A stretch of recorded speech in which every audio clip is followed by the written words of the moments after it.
ఇలాంటి అనేక కష్టాలు పడిన తర్వాత కరెంట్ వచ్చింది, పంప్ సెట్లు వచ్చాయి, డీప్ బోర్వెల్స్ వచ్చాయి. అక్కడి నుంచి 1500 అడుగులకు వెళ్ళి మొత్తం నీళ్లు తోడేసే పరిస్థితికి వచ్చాం. దాంతో కరువు వచ్చే పరిస్థితి వచ్చింది.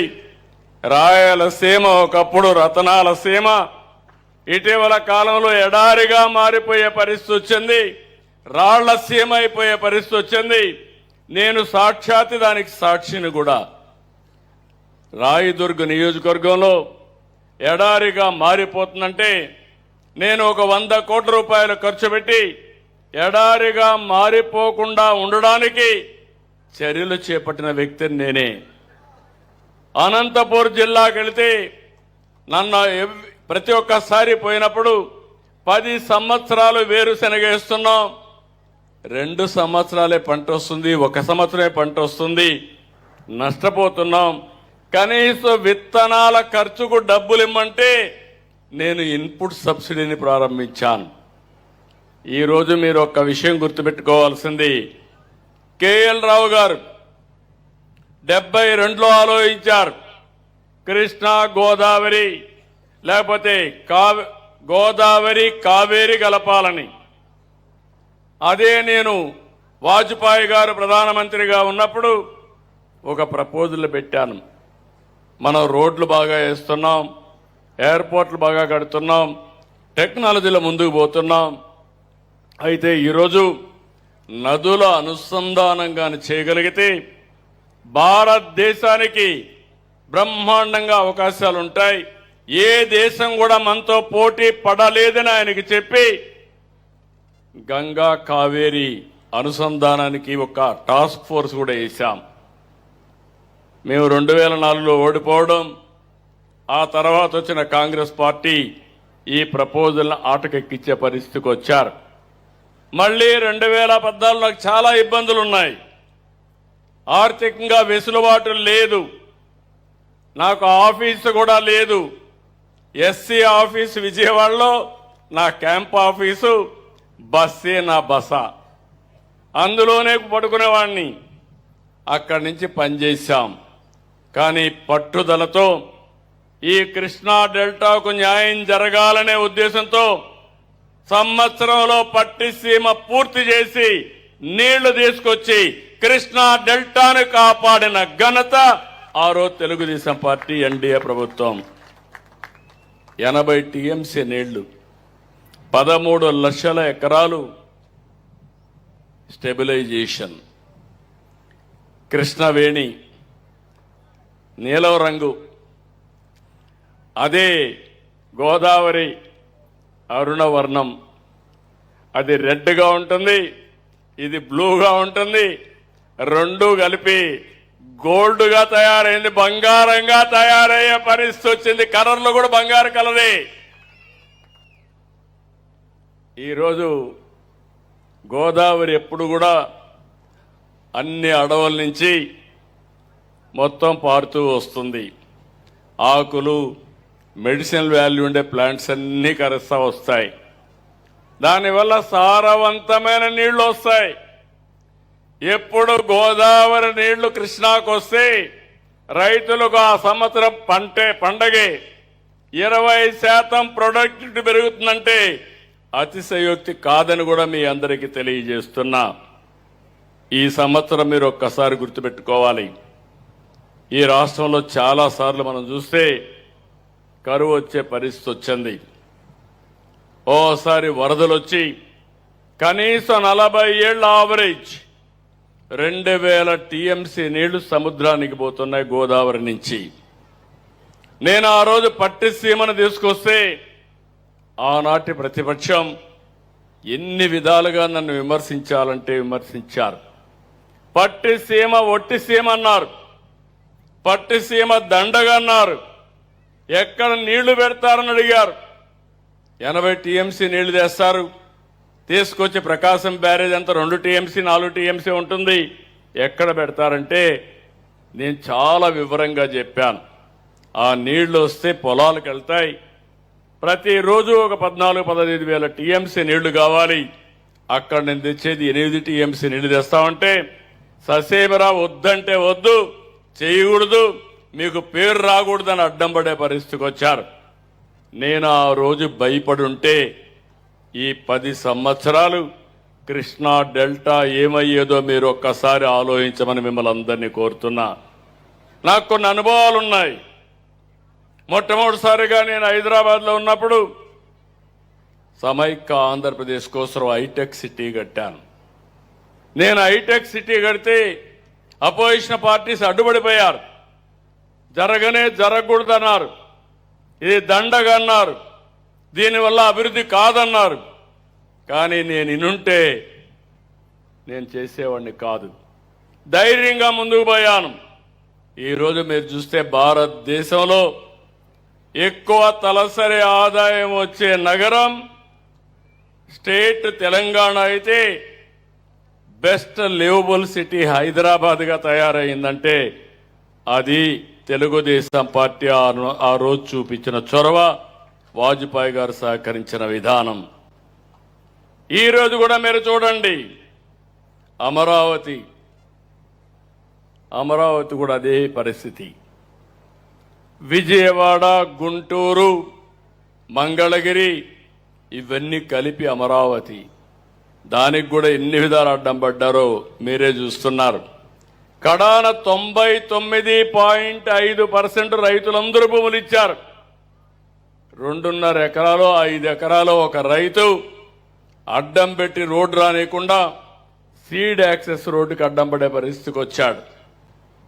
ఎన్ని చెప్పినా వినకపోతే కడాన ల్యాండ్ ఎక్విజిషన్కి ముందుకు పోయి, అది కూడా ఆయన తప్పు కాదు, అపోజిషన్ పార్టీలో ఉండే వ్యక్తులు వాళ్ళని ప్రోత్సహించి ప్రేరేపించి రోడ్డు వస్తే మంచి పేరు వస్తుందని.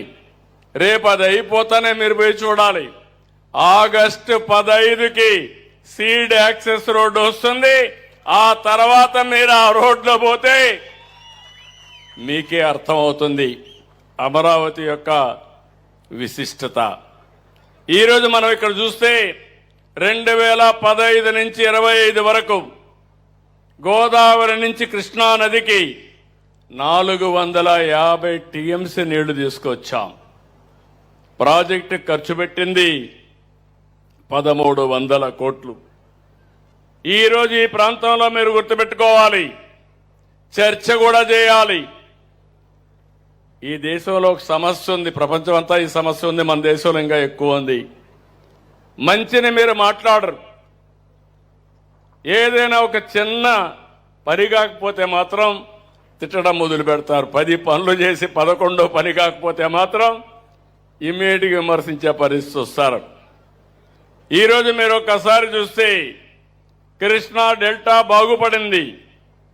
ఇక్కడ వాడే నీళ్లు శ్రీశైలంలో పొదుపు చేశాం.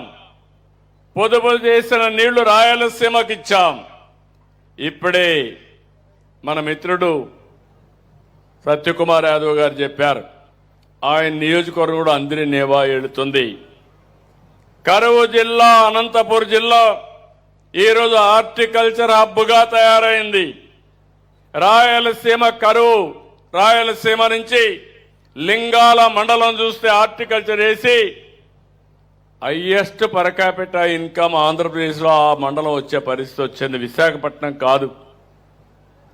అంటే వినూత్నమైన రైతాంగం, ఆలోచనలు వినూత్నం. దీనివల్ల ముందుకు పోయారు. కానీ ఆ నీళ్లు వచ్చాయి కాబట్టి సాధ్యమైంది. నేను ఆ రోజు నీళ్లు తీసుకెళ్లాను. 1 సంవత్సరంలో గొల్లపల్లి రిజర్వాయర్ పూర్తి చేసి ఈరోజు అనంతపురం కరువు జిల్లాలో కియా సిటీ ఎస్టాబ్లిష్ చేశామంటే అది తెలుగుదేశం పార్టీ చూపించిన చొరవని చెప్పి కూడా నేను మీకు తెలియజేస్తున్నా. నీళ్లుంటే మొత్తం కూడా ఇండస్ట్రీస్ వస్తాయి. అదే మరి అనేక రకాలుగా అభివృద్ధి అవుతుంది. దీనివల్ల ఇంకొక పక్కన భూమి విలువ కూడా పెరుగుతుంది, రైతులకు కూడా మేలు జరుగుతుందని చెప్పి నేను మీకు తెలియజేస్తున్నాను. ఈరోజు మనందరం గుర్తుపెట్టుకోవాల్సింది, కాటన్ ధరని ఎప్పుడైతే గుర్తుపెట్టుకుంటున్నామో, నేను ఎప్పుడు గోదావరి జిల్లాలో పోతే అభినందిస్తా. కృష్ణా జిల్లా కంటే గోదావరి జిల్లాలో ఒక్కోసారి మంచి పని చేసి ఎప్పుడు అభిమానిస్తారనే దానికి కారణం కాటన్ దొర విగ్రహాలు ఇప్పుడు కూడా ఏ ఊరికి పోయినా కాటన్ దొరకు పూజ చేస్తున్నారంటే, ప్రార్థనలు చేస్తున్నారంటే అది వాళ్ళ జీవితాల్లో మార్పు తెచ్చుకున్న విధానం అని చెప్పి కూడా నేను మీకు తెలియజేస్తున్నా. రాయలసీమ వాసులందరూ గుర్తుపెట్టుకోవాలి శివరామకృష్ణయ్యని.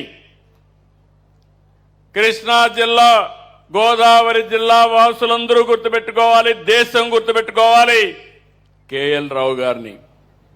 ఇలాంటి మంచి పనులు చేసిన నందమూరి తారక రామారావు గారు చరిత్రలో యుగ పురుషుడిగా మిగిలిపోతారు. చరిత్ర ఉన్నంత వరకు, తెలుగు జాతి ఉన్నంత వరకు వాళ్ళ గుండెల్లో ఉంటారు. 14, 19 68,000 కోట్లు ఖర్చు పెట్టాం. ఓసారి మంచి పని జరిగితే మనం కూడా అప్పుడప్పుడు అభినందించాలి. ఆ రోజు ఇక్కడే ఉమా ఉన్నాడు. ఆ రోజు ఇరిగేషన్ మినిస్టర్గా ఉండి ఈ పనులన్నీ చేశాడు. ఈరోజు వసంత ప్రసాద్ గారు దాన్ని ముందుకు తీసుకుపోయే కార్యక్రమంలో చాలా అగ్రెసివ్గా ముందుకు పోయి అభివృద్ధి కార్యక్రమాలు చేస్తున్నారు. అప్పట్లో 68,000 కోట్లు ఖర్చు పెట్టాం. 2 ఏళ్లలో మళ్లీ 24,000 కోట్లు ఖర్చు పెట్టాం. ఇది ఈ ప్రభుత్వం యొక్క చిత్తశుద్ధి. ఆ రోజు మీరు ఒకసారి ఆలోచిస్తే 19, 24 కనీసం గేట్లకు గ్రీసు రాయలేదు. నిర్వహణ లోపాల్లో గేట్లు ఎక్కడికెక్కడ స్ట్రక్ ఆఫ్ అయిపోయినాయి. ప్రాజెక్టులు కొట్టుకోబోయే పరిస్థితి వచ్చింది. రాష్ట్రంలో తిరిగి మేము ప్రశ్నిస్తే సమాధానం చెప్పలేదు. పులిచింతల గేటు కొట్టుకొని పోతే రిపేర్ చేయలేకపోయారు. గుండ్లకమ్మ గేటు ఊడిపోయింది, రిపేర్ చేయాలంటే కాంట్రాక్టర్ రాని పరిస్థితి. వస్తే పనిచేస్తే డబ్బులు ఇవ్వరు కాబట్టి మేము రామని మొరాయించే పరిస్థితి.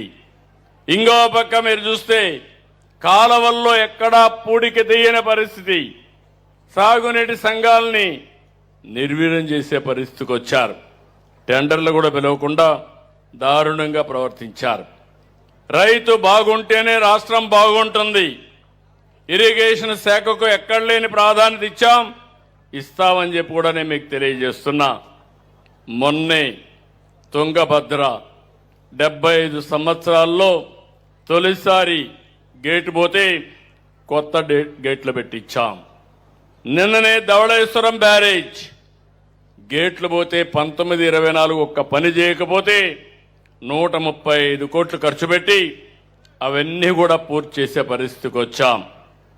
ఈరోజు మీరందరూ గుర్తుపెట్టుకోవాల్సింది ఇంకొక పక్కన రాష్ట్రానికి జీవనాడి పోలవరం నిన్నే పోయొచ్చా. నేను ఈరోజు మీ అందరికీ ఒకటే విజ్ఞప్తి చేస్తున్నా. ఆ రోజు కేఎల్ రావు గారు కానీ ఎంతో మేధావులు ఆలోచించారు. ఆ మేధావుల ఆలోచన అమలు చేసే అవకాశం భగవంతుడు నాకు ఇచ్చారు, ఎన్డీఏ ప్రభుత్వానికి ఇచ్చాడు. 72% పూర్తి చేశాం 14, 19లో. నరేంద్ర మోడీ గారి సహకారంతో 7 మండలాలు ఆంధ్రాకు తెలంగాణ నుంచి ఇచ్చి పూర్తిగా సహకరించారు. కానీ 19, 24 మీరు చూస్తే ప్రాజెక్టు పూర్తిగా నిర్వీర్యమైపోయి డయాఫామ్ వాల్ కొట్టుకోబోయే పరిస్థితి వచ్చింది. ఒక వ్యక్తికి ప్రాధాన్యతలు ఉండొచ్చు, కానీ అతి ముఖ్యమైన ప్రాజెక్టుల పట్ల నిర్లక్ష్యం చూపేయడం దేశ ద్రోహమే అవుతుంది, రాష్ట్ర ద్రోహమే అవుతుంది. రాష్ట్ర రైతాంగానికి తీవ్రమైన అన్యాయం జరిగింది. ఆ రోజు నేను సోమవారాన్ని పోలవరం చేసుకొని పనిచేశాను. ఎప్పటికప్పుడు సమీక్షలు చేశాను. ఈ రోజు మీ అందరినీ ఒకటి విజ్ఞప్తి చేస్తున్నా. ఇప్పటికే 37 సార్లు పోలవరానికి వెళ్ళాను, ఫిజికల్గా వెళ్ళాను. 137 సార్లు వర్చువల్గా సమీక్షించాను. ఈ రోజుటికి 89% పనులు పూర్తి చేశాం, అందరికీ సహాయం చేశాం. నిర్వాసితులందరూ కూడా హ్యాపీగా ఉన్నారు. ఎందుకంటే వాళ్ళ యొక్క ఆలోచనలు గుర్తుపెట్టుకున్నప్పుడు ఒక ప్రాజెక్టు వల్ల లాభం పొందే వాళ్ళు ఆనందంగా ఉంటారు. భూమి పోగొట్టుకున్న వాళ్ళు బాధపడతారు. వాళ్ళకు కూడా న్యాయం చేయాలి.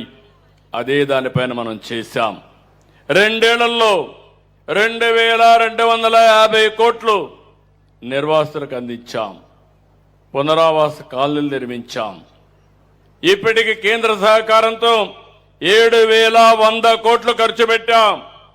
ఈ రోజు ఒక పవిత్రమైన కార్యక్రమంలో అనౌన్స్ చేస్తున్నాను. రాబోయే రోజుల్లో మార్చి 2027 పోలవరాన్ని పూర్తి చేసి జాతికి అంకితం చేస్తాం. రాష్ట్రానికి జీవనాడిగా తయారు చేస్తాం. అదొస్తే ఇప్పుడు కాస్తా కోస్తూ లిఫ్ట్తో వస్తున్నాయి. రేపు లిఫ్ట్ కూడా అవసరం లేదని చెప్పి నేను మీకు తెలియజేస్తున్నా. నా ఆలోచన ఒకటే, వంశధార పెన్న నదుల అనుసంధానం జరగాలి. నేను ఎప్పుడు కూడా ఒకటే మాట్లాడుతున్నాను. ఆ రోజు చెప్పాను, ఈరోజు కూడా చెప్తున్నా. 30 సంవత్సరాలకు మునిపే చెప్పాను, గంగా కావేరి కలవాలి. ఈరోజు మీరు ఒక్కసారి చూడండి, ఒక్క గోల్డెన్ క్వాడ్రిలేటరల్ రోడ్డుతో దేశ చరిత్రే మారిపోయింది. అంత మునుపు నేషనల్ హైవేస్ అన్ని కూడా చాలా అధ్వానమైన పరిస్థితిలో ఉన్నాయి. అలాంటిది ఈరోజు ఎక్కడికి పోవాలన్నా ఫాస్ట్గా పోయే పరిస్థితికి వచ్చాయి. ప్రపంచంలో అన్ని దేశాల కంటే మన దేశంలో second largest network of roads మన దేశంలో ఉన్నాయి. మంచి రోడ్లు ఉన్నాయి. ఈ రోజు కానీ మనం కూడా ఇది చేయగలిగితే, గంగా కావేరి కలపగలిగితే దేశానికి తిరుగుండదు. దానికంటే ముందు వంశధార, నాగావళి, గోదావరి, కృష్ణ, ఇక్కడి నుంచి పెన్న, ఈ నదులన్నీ కలపగలిగితే సముద్రంలోకి పోయే నీళ్లు, కొన్ని నీళ్లు కానీ మళ్లించగలిగితే ఈ రాష్ట్రానికి కరువు ఉండే పరిస్థితి లేదని చెప్పి కూడా నేను మీకు తెలియజేస్తున్నా. అందుకే ఈరోజు ఒక పవిత్రమైన రోజున అనౌన్స్ చేస్తున్నాను. 36 ప్రాజెక్టులు 35,000 కోట్లు 3 సంవత్సరాల్లో ఖర్చు పెట్టి పూర్తి చేసే బాధ్యత ఈ ప్రభుత్వం తీసుకుంటాం. నిన్ననే తుంగభద్ర న్యూ గేట్స్ అన్ని కూడా పెట్టాం. మొన్ననే కాటన్ బ్యారేజ్ గేట్స్ అన్నిటికీ శ్రీకారం చుట్టాం. అది రాబోయే సంవత్సరం పూర్తి చేస్తాం. గుంటూరు ఛానల్ మోడర్నైజేషన్కి ఇమ్మీడియట్ గా ఫౌండేషన్ వేసి దీన్ని కూడా ఈ నెలలోనే ఫౌండేషన్ వేస్తాం.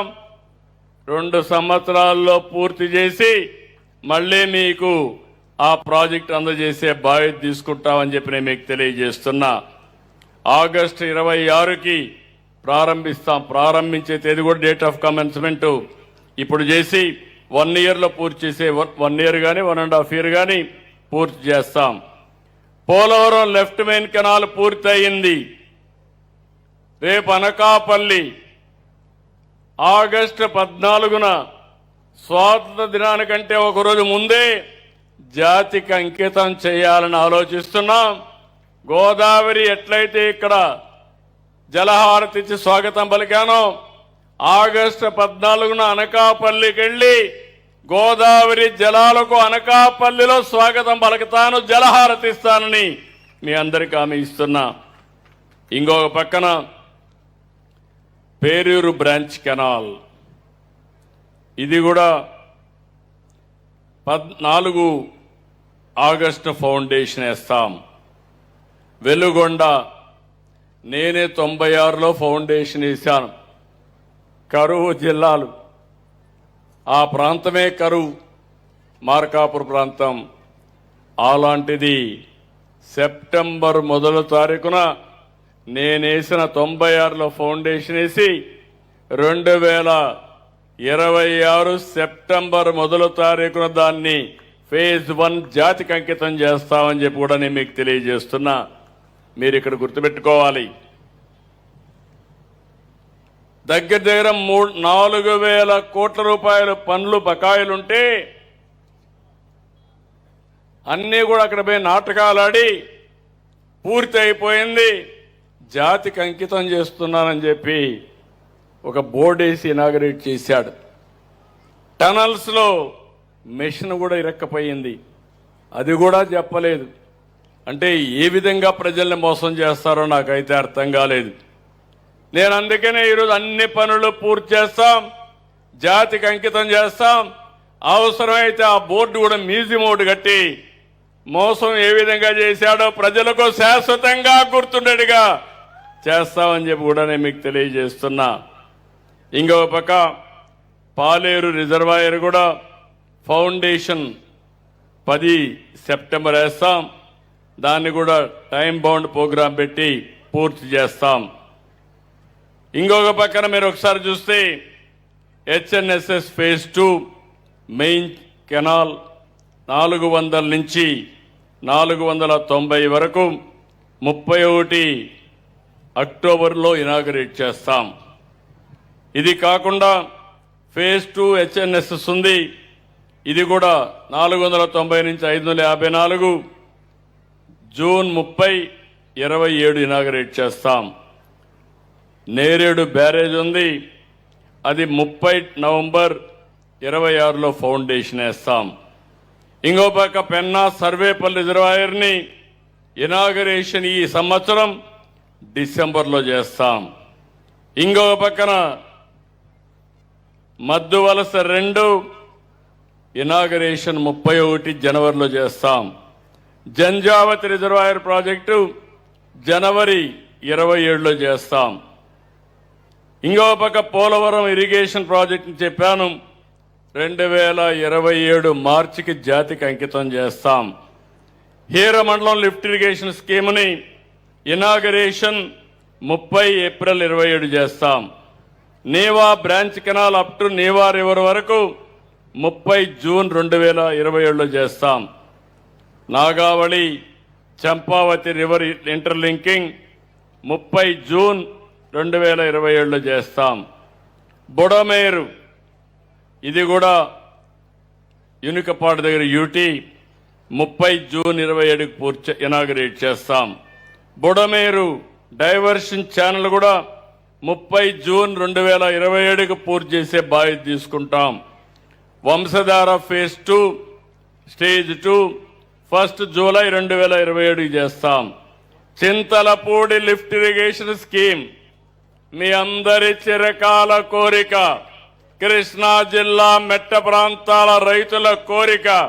తొందరలోనే ప్రారంభించి దీన్ని కూడా 31 జూలై 2027 ఫేజ్ 1 పూర్తి చేసే బాధ్యత ఈ ప్రభుత్వం తీసుకుంటుంది. ఇంకో పక్క Mahendra Tanaya offshore project ని 15 జూలై 2027లో ప్రారంభిస్తాం. Gajapathi Nagaram branch canal 31 July 2027లో ప్రారంభిస్తాం. తోటపల్లి బ్యారేజ్ ప్రాజెక్టు ఇది కూడా ఇంకా కొన్ని పనులు పూర్తి చేయాలి, అవన్నీ చేసి 20 జూలై 2027లో పూర్తి ఇనాగరేట్ చేస్తాం. ఆల్తూర్పాడు లిఫ్ట్ ఇరిగేషన్ 30 సెప్టెంబర్ 2027లో ప్రారంభిస్తాం. ఆల్తూర్పాడు రిజర్వాయర్ సేమ్ డేన ప్రారంభిస్తాం. SSLC from Arthurpadu to Merlapaka 30 September 2027లో ప్రారంభిస్తాం. మల్లెమడుగు తిరుపతి దగ్గర 30 సెప్టెంబర్ 27 ప్రారంభిస్తాం. మల్లెమడుగు రిజర్వాయర్ 31 డిసెంబర్లో ప్రారంభిస్తారు 27. తిరుపతిలో బాలాజీ సాగర్ ఇది వెంకటేశ్వర స్వామి దగ్గర మీరు చూస్తే సోమశిల నుంచి నీళ్లు నేరుగా తీసుకుపోయి బాలాజీ రిజర్వాయర్ చేస్తాం. ఎక్కడ శ్రీశైలం అక్కడి నుంచే నీళ్లు తీసుకొచ్చి కళ్యాణి డ్యాంకి ఇస్తాం. అక్కడ శ్రీశైలం మల్లన్న, తిరుపతి వెంకన్న 2 దేవుళ్లు కలిపి జాతికి అంకితం చేసి రుణం తీర్చుకుంటామని చెప్పి కూడా నేను మీకు తెలియజేస్తున్నా. మీరు గుర్తుపెట్టుకోవాలి, ఎక్కడ శ్రీశైలం, ఎక్కడ కళ్యాణ్ డ్యామ్, ఎక్కడ శ్రీశైలం, ఎక్కడ సోమశిల, ఎక్కడ తిరుపతి. ఇవన్నీ కలిపే బాధ్యత తీసుకుంటాం. ఇవి కాకుండా ఇంకొక పక్క మీరు చూస్తే మడకసెర బ్రాంచ్ కెనాల్ 31 డిసెంబర్ 27 పూర్తి చేస్తాం. తారక రామనాథ్ తీర్థ ప్రాజెక్టు 30 డిసెంబర్ 2027 చేస్తాం. వేదావతి లిఫ్ట్ ఇరిగేషన్ 30 జూన్ 2028 పూర్తి చేస్తాం. భైరవాని తిప్ప లిఫ్ట్ ఇరిగేషన్ 30 జూన్ 2028 పూర్తి చేస్తాం. Upper Pennar project 30 June 2028. Galeru Nagari up to Kadapa town 30 June 2028. Godavari modernization డెల్టాని మోడర్నైజ్ చేయడం 30 జూన్ 2028. వరికపూడి శిల ఇది మెట్ట ప్రాంతాలైనటువంటి పల్నాడు జిల్లాకు ఉపయోగపడుతుంది. దీన్ని కూడా మీరు ఒకసారి చూస్తే దగ్గర 15 డిసెంబర్ 28కి ఇనాగరేట్ చేస్తామని చెప్పి కూడా నేను మీకు తెలియజేస్తున్నా. ఇంకొక పక్కన అప్గ్రేడేషన్ ఆఫ్ ఎస్ఆర్ఎంసి 80,000 క్యూసెక్స్కి దీన్ని 31 డిసెంబర్ 28కి పూర్తి చేస్తాం. జిఎన్ఎస్ఎస్ కడప నుంచి కోడూరుకు తీసుకొస్తాం డిసెంబర్ 28కి. ఇంకొక పక్క మల్లెమడుగు నుంచి బాలాజీ సాగర్కి, అక్కడి నుంచి నేరుగా పిచ్చాటూరులో ఉండే ట్యాంకుకి పించా రిజర్వాయర్కి 2028 పూర్తి చేస్తాం. మీరు గుర్తుపెట్టుకోవాల్సింది 36 ప్రాజెక్టులకి ఒక పవిత్రమైన రోజున పవిత్ర సంఘంలో నేను అనౌన్స్ చేశానంటే ఈ డేట్ ని అందరూ ఫాలో అయ్యి ఎట్టి పరిస్థితుల్లో పూర్తి చేసి జాతి రుణం తీర్చుకోవాల్సిన బాధ్యత మన పైనుంది. నేను అందుకే ఒక మాట చెప్పాను. ఈరోజు ఒక పవిత్రమైన రోజు, కేఎల్ రావు గారి జన్మదినం. 10 సంవత్సరాల కంటే ముందు ప్రారంభించినటువంటి పట్టిసీమ నీళ్లు ఈ సంవత్సరం మీరు చూస్తే చాలా ఇబ్బందులున్నాయి. మీరు ఈ విషయం ప్రజల్లో కూడా చైతన్యం రావాల్సిన అవసరం ఉంది. ఈరోజు మేము చేసే పనులు మేము చేస్తున్నాం, కానీ మీలో కూడా ఒక చైతన్యం రావాలి. నేను ఈ మాట ఎందుకు వాడుతున్నానంటే ఈ సంవత్సరం ఎల్లినో వచ్చింది, వాతావరణం సమతుల్యం తప్పింది. ఎన్విరాన్మెంటల్ ఇంబ్యాలెన్స్ వల్ల వర్షాలు పడడం లేదు. ఒకవేళ వర్షం పడితే కుంభవృష్టి, వర్షం పడకపోతే వర్షం పడే పరిస్థితి లేదు. కడాన మన దేశానికే కాదు ప్రపంచానికే ప్రమాదం వచ్చింది. ఒకప్పుడు మనం చూస్తే యూరోప్, ఎప్పుడన్నా మనం ప్రశాంతంగా చల్లగా ఉండాలంటే నేరుగా యూరోప్ పోయేవాళ్ళం. ఈ సంవత్సరం యూరోప్లో 46 నుంచి 50 డిగ్రీల టెంపరేచర్. వాళ్ళ వాహనాలు రోడ్డు మీద వస్తే ఎక్కడికక్కడ టైర్లు పగిలిపోయే పరిస్థితి. నేను విజయవాడలో ఆ వేడి చూసిన తర్వాత, దుమ్ము చూసిన తర్వాత మా కలెక్టర్కి ఆదేశాలు ఇచ్చాను, నీళ్లు కొట్టమని ఆదేశాలు ఇస్తే విజయవాడలో నీళ్లు పెడితే ఆ రోడ్డు ప్రశాంతంగా ఉంది. అది ఇది ఈరోజు చూస్తే యూరోప్లో రోడ్డు మీద నీళ్లు కొట్టే పరిస్థితికి వచ్చారు. రోడ్డు మీద టెంపరేచర్ తగ్గించడానికి ఎక్కడికక్కడ తుంపర్లు పెట్టే పరిస్థితికి వచ్చారు, మైక్రో ఇరిగేషన్ పెట్టే పరిస్థితికి వచ్చారు. రైల్వే లైన్లు కూడా మెల్ట్ అయిపోతున్నాయి. ఈ విషయం మీరు గుర్తుపెట్టుకోవాల్సిన అవసరం ఉంది. నేను అందుకే రాష్ట్రంలో ఉండే ప్రతి ఒక్కరికి విజ్ఞప్తి చేస్తున్నా, మేము చేయాల్సిన పని మేము చేస్తాం. ఈ రోజు మీరు చూస్తే ఇప్పటికే 88,000 కోట్ల రూపాయలు ఖర్చు పెట్టాం.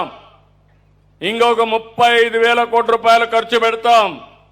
36 ప్రాజెక్టులు పూర్తి చేస్తాం. ఆ తర్వాత మిగిలేది అక్కడి నుంచి నెక్స్ట్ చివరి భూములకు నీళ్లు తీసుకుపోవడం. కానీ ఈ నీళ్లు మీరు ఒకటే గుర్తుపెట్టుకోవాలి, ఎక్కడ శ్రీశైలం, ఎక్కడ తిరుపతి, ఎక్కడ వంశధార, ఎక్కడ కృష్ణ. అక్కడి నుంచి నీళ్లు రావాలంటే లిఫ్ట్లు కూడా పెట్టాలి. లిఫ్ట్ పెట్టాలంటే కరెంటు కూడా వాడాలి. ఈరోజు 10 సంవత్సరాలుగా ఇక్కడ మనం వాడాం. పెట్టుబడి పెట్టాం, దానికి ఎస్టాబ్లిష్మెంట్ పెట్టాం. ఈరోజు మీరు చూస్తే పట్టిసీమ వల్ల 120 కోట్ల రూపాయలు 10 సంవత్సరాలకు ఖర్చు అయింది. పవర్ బిల్లు 100 కోట్లు అయింది, అదర్ ఖర్చు 20 కోట్లు అయింది.